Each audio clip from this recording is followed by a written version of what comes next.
Best friends Kaitlyn Cromer and Tori Tarvin first met on the soccer field. Tell me about your involvement with the Lafayette High School soccer team.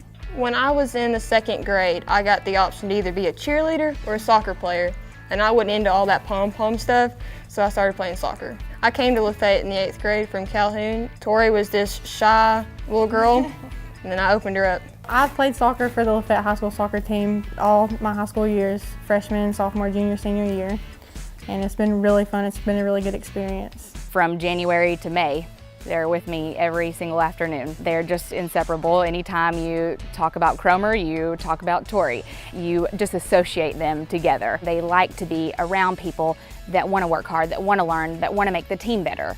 So I feel like that shows when they're together. That desire for hard work has pushed both girls to broaden their horizons, and it landed them in a sport that many folks find uncommon. The hats are a dead giveaway.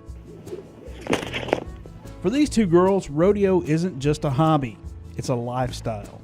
How did you get started in rodeo? Her fault. It was in October. I went and watched, and I fell in love with it. I just loved to watch, and you had so much fun out there, and I said, this is not fun to watch. I want to be in it too. So I came home and bugged my granddad, and here we are.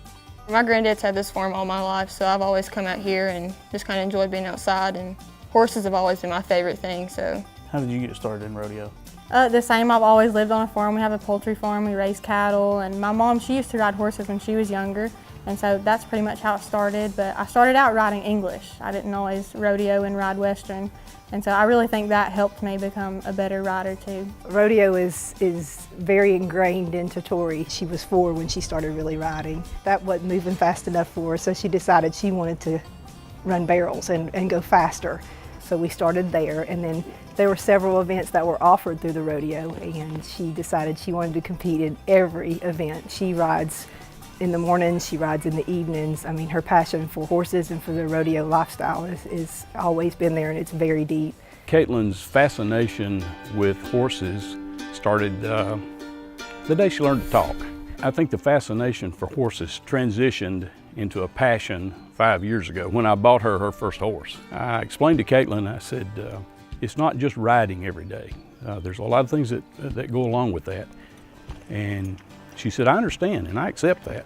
It's not a sport where you go compete and then you put your soccer ball or your bicycle up in the garage and leave it for 2 weeks and then go pick it back up. It's a daily routine. These animals, they have to eat. Not only with the schooling that they do and then the chores at home, but rodeo and soccer, it's a huge time management responsibility. It's hard. You can't just go jump on a horse and great things happen, so you got to work at it. And this area is really blessed with a lot of great coaches. People are willing to help, and they want to help. It's a great big family.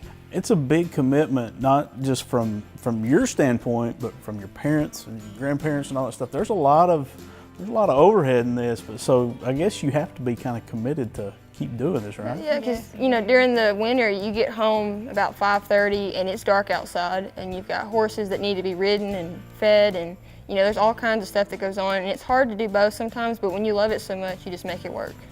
It's a family ordeal pretty much. I mean, without my family, they help me all the time. Whenever I can't get to something, they'll help me. I mean, my parents haul me to the rodeos a lot. My brother and sister help me ride and feed.